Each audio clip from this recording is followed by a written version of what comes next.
Daring group menjadi metode pembelajaran yang paling efisien selama pandemi COVID-19 setelah pemerintah memutuskan meliburkan siswa. Suherman, praktisi pendidikan Sumsel, mengatakan dengan daring group ini memang proses belajar mengajar di sekolah tetap berlanjut.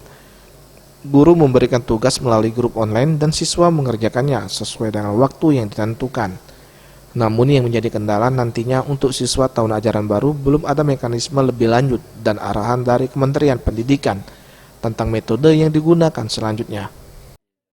Kemudian nanti sekolah melalui daring grup kelas. Jadi guru mengajar, memberikan tugas itu berdasarkan grup kelas. Misalnya saya mengajar di SMA, PGRI, SMA Muhammadiyah, saya mengasih tugas melalui daring.